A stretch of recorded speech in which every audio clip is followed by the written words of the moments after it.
Reštart Mijavskej strednej priemyselnej školy pokračuje a škola, ktorá je len nedávno hrozilo zrušenie, je na dobrej ceste nielen sa zachrániť, ale zároveň začať novú, úspešnejšiu etapu svojho fungovania.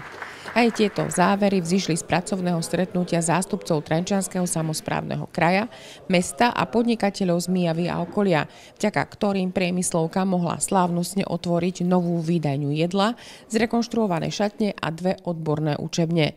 Celkové náklady presiahli 200 000 eur.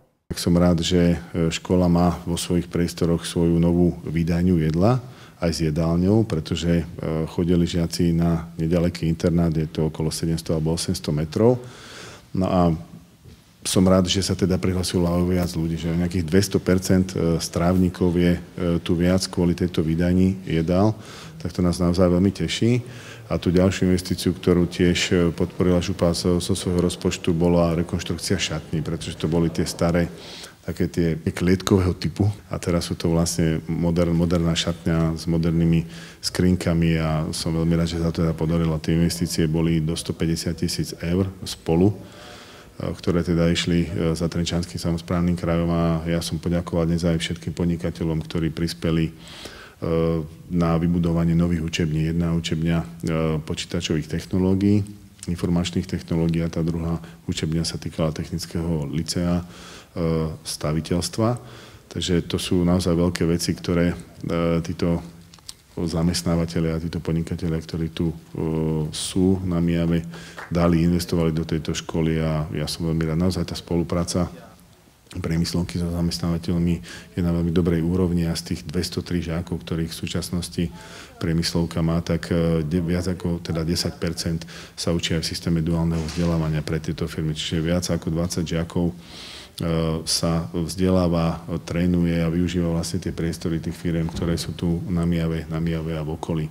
Keď sme začínali, sedelo tu zo pár firiem a dneska ste videli, že v podstate zasadačka bola plná a každým mesiacom sa hlásia noví partneri a už dneska máme firmy aj z oblasti Piešťa, Nového Mesta a teda aj zo Záhoria a to si veľmi vážime, že firmy sa zaujímajú o našu školu, keďže odborných škôl je málo a absolventi odborných škôl sú veľmi žiadaní vo firmách a sú to dneska pozície, ktoré vedia firmy aj veľmi dobre zaplatiť. Keďže škola naplnila ten počet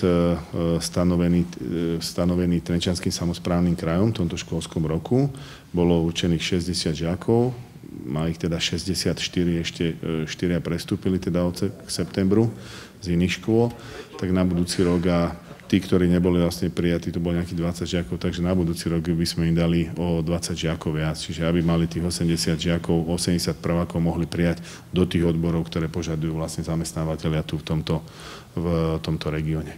Je to celospoločenský problém, to si treba povedať, že odborných učiteľov je málo na Slovensku. Je tu slabé riešenie zo strany štátu. Máme odborné školstvo, hovorí, nemáme odborníkov. To je problém nielen našej školy, že odborné predmety musia učiť odborní majstri a týchto je málo. Chvála Bohu, my zatiaľ máme odborné predmety pokryté kvalifikovanými odborníkmi, ale výhľadovo treba povedať, perspektívne mladí ľudia sa veľmi nehrnú učiť do školstva alebo odborné predmety. Je to problém.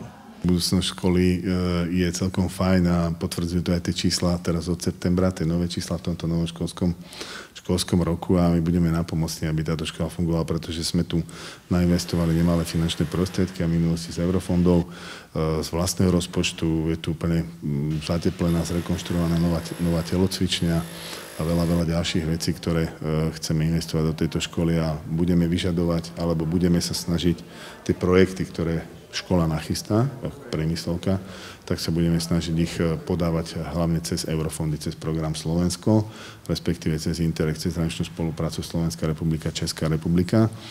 A budeme dbať v prvom rade na to, aby v každom tom projekte, ktorý škola napíše, bolo vzdelávanie učiteľov, rôzne stáže, aby tam boli, čiže chceme tieto soft skills, keď to tak povieme po slovensky, aby sa vzdelávali títo učitelia na nové technológie, na nové veci, na nové spôsoby, na nové postupy vzdelávania a potom budeme chcieť aj nové technológie, či je to virtuálna realita, či je to práca s umelou inteligenciou a veľa ďalších takýchto moderných technológií, ktoré sa používajú v moderných krajinách pri modernom vzdelávaní žiakov. A až na tom treťom mieste budú potom nejaké tie stavebné veci, tie kvádrové veci, tie betóny, keď to tak poviem. Ideme sa pomaly sústrediť na náborovú činnosť, ktorá bude veľmi ťažká, lebo konkurencia je veľká.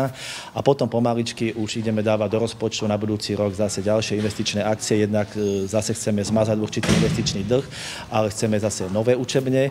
Konkrétne napríklad jazykovú učebnu nemáme pre hodiny angličtiny, nemáme v podstate špecializovanú učebnu, to by sme chceli do budúcna vybudovať. A takže plány sú veľké, uvidíme, koľko sa nám podarí zrealizovať, ale cítim obrovskú podporu firiem. Takže ja myslím, že zase o rok budeme takto otvárať ďalšie učebne.